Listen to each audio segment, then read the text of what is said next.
All right, so let's begin the show. And it's the beginning of the new year and a time when you need to maybe relook into your investments, revamp or review your investment strategies as well. But what's in store for the markets in 2024? No, I'm not trying to make any prediction over here, but what's the sense and pulse of the market and world economics hinting towards? Let's decode all of this. Today I have with me Kalpen Parekh, MD CEO, DSP Investment Managers. Kalpen, good evening and welcome to the show. And first of all, a very happy New Year to you. And Kalpen, as we begin this new year, what would you like to say to those investors specifically who would be anticipating the same market momentum that they saw maybe during Diwali or during December, the Christmas rally? Past returns is definitely not a guarantee of your future returns in the market, and we all are aware of that. But then today the numbers that we saw, 17,600, and even the mutual fund AUM has crossed beyond 50 lakh crores. So we have a good news over here. But then what about investor sentiment who might be expecting the same 2023 year, the same kind of market momentum and paciness? Hi, Kavita. Happy New Year to you and the viewers. See, markets don't deliver returns in line with what our emotions or our expectations are. They are very random in the short term. And in the medium to long term, they reflect two things. They reflect the growth of profits and they reflect the price that you pay today. Is that price fair or unfair? So if investments are done in proper growth rate businesses, companies or economies and at the right price, reasonable returns can be made. And I think that is the simple rule. Short-term triggers like the industry crossing 50 lakh crores or SIP numbers rising or falling. These are, of course, some variables, but I, as an investor, personally don't look at these things. As an investor, we are here to fulfill our long-term objectives, our personal goals, beat inflation, earn superior returns, then our, build our purchasing power. And ultimately, equity as an asset class delivers that over a long period of time.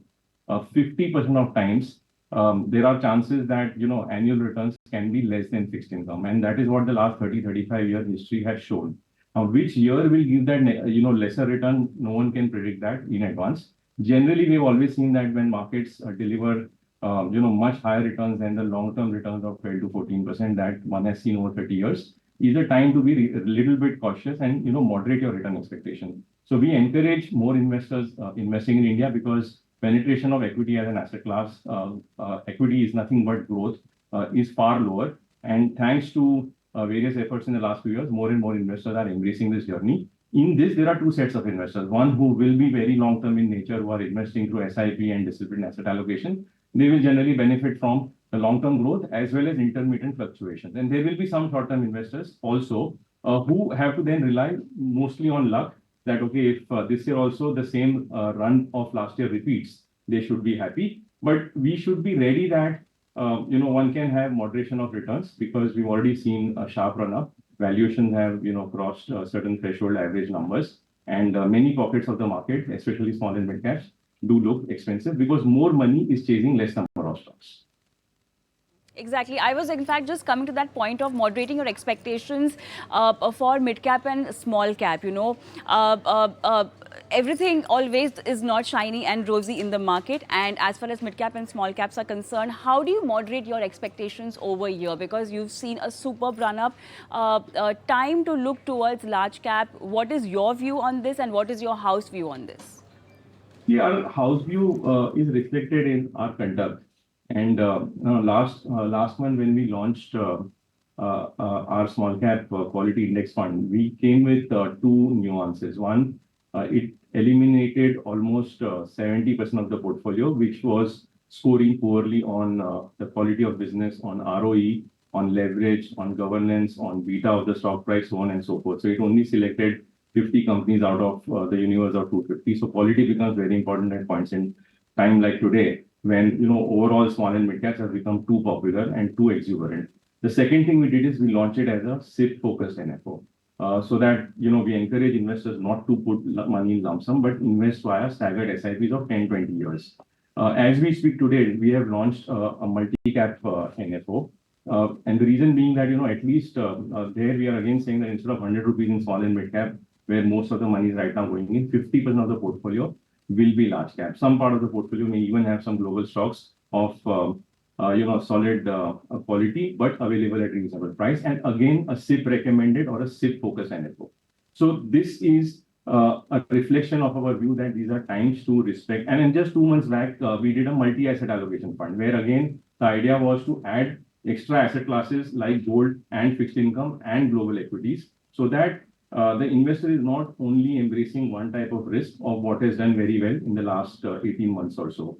So as a house, we believe these are times to invest through SIPs, and these are times to add more large caps in the portfolio, and these are also times to add another asset class like fixed income, where yields have risen over the last 3-4 years, and we see signs of stabilizing of interest rates. And maybe over the next 2-3 years, if interest rate cycle turns, there may be marginal gains to be made there as well. Sectors, in fact, if one wants to initiate a strategy where they want to do some sector picking. But then before that, I want to I want you to explain our viewers, because 2024, given the amount of experience you have in the market and in the business, Kalpen, help us understand how different, or even if it is different or not. I mean, you've got to choose that line. We have the interim budget coming up now. We have elections coming up. How different do you think is 2024 historically? We talk about markets, or we talk about world economics, or India growth story. The India growth story is only becoming more relevant because multiple points, multiple parameters are coming together. So the macro data points for India look stable. The fact that it is still, 50 to 60% of our profitability comes from domestic sector, domestic consumption, and does not have significant impact with the vagaries of the world outside, also to some extent gives us comfort. Relative to the rest of the world, our growth rates are, better. Flows from domestic investors are rising to a large extent, and incrementally now flows from global investors are also coming back to India. So all the tick marks that are required for a stable outcome are in place. The only variable, because all of this is coming in place and more flows are chasing companies, is that the asset class of equity, if it should be, let's say, priced at 100 rupees from a value point of view, is getting priced at 110 or 115, depending on sector to sector and company to company. So probably valuations are reflecting 1 or 2 years of return already priced in, and there is no room for any disappointment. Now, if the story continues, if companies continue to execute and profitability keeps rising, I think the journey will be stable. But the last quarter, we published a document called the report card, half-yearly scorecard of companies, that showed that revenue growth for corporate India was up by around 4 to 5%, whereas profit growth was up by 18%. Now, we can draw two inferences from this: that profitability is remaining intact or rising because raw material prices have come down and margins have improved. Commodity prices have come down, but the volume growth is not very high. The volume growth has now moved to single digit, and that can be a sign of worry. So we have to wait and watch over the next 4 quarters how these numbers play out. Apart from that, not just India, there are many parts of the world which are going into election, and there will be some bit of turmoil in lines that there can be changes. But in India, broadly, it seems to be consensus that the same regime comes back, and stability remains intact, and hence it should not be a matter of worry for investors, according to me. Election is not a matter of worry, according to me. If at all something is a matter of worry, it is global geopolitical issues and how global flows move. And because we are relatively more expensive than some of the other emerging markets, if flows decide to turn to some extent, that could be a matter of worry, and that can lead to intermittent volatility of 10 to 20%, which happens every 18 months or 2 years, election or no election. So that is a feature of the market. It is not a bug of the market. Kalpen, I know you don't talk short term, and you don't talk about trigger specific strategies, but then we also have our viewers who would like to initiate something for maybe a medium term outlook. So considering election as one of the triggers, what could be a sector play that they can opt for or strategize in their portfolio? I only don't talk short term because I think it's more like a coin toss, and more often I lose the toss. But still, since you asked that question, if you look at what is our conduct, again, if you see most of our portfolios, we have a higher tilt towards banks and NBFCs, basically the BFSI theme. In fact, which is why last month we launched a BFSI fund. So normally, wherever we see that the sector has consolidated or margin of safety has improved or future prospects look better. So BFSI is a sector we like because, the sector has got cleaned up over the last 5, 6 years. Credit growth gradually has started picking up. Valuations have, come down significantly in the last 3, 4 years because many large banks have actually not seen price appreciation, whereas their book values have risen or their profits have grown at 15 to 25%. So that is one large pocket in our portfolio. We also have a large overweight in the healthcare sector. So just to give an example, in our, large cap fund, if Nifty or the top 100 stocks have a 4 or 5% weightage to healthcare, in our portfolios, we have between 10% to 16% weightage to healthcare as a sector. So these are two dominant sectors that we have in our portfolio.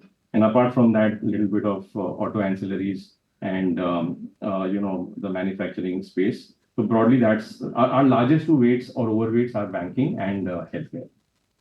Healthcare to some extent has gone up in the last 3, 4 months, but they still remain. We've been booking some profits there, but they still remain a large part of our portfolio.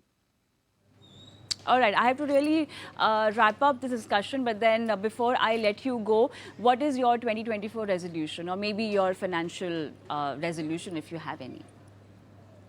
Stay invested. That's it. Simple. Thank you so much for being on the show today, Kalpen Parekh. Thank you. Bye. Good day. On that note, let's slip into a quick break, but then post that, let's get your mutual fund portfolio queries answered. And before that, I'm going to also flash our WhatsApp number, just in case you want to send us your queries, anything related to your financial portfolio, be it mutual fund, insurance, tax or loan. We have our WhatsApp number, which is 8657974571. And we also have our email ID where you can send us your questions, themoneyshow@etnow.tv. So a question answer session where our experts would be answering or giving you solutions for your financial portfolio after this break.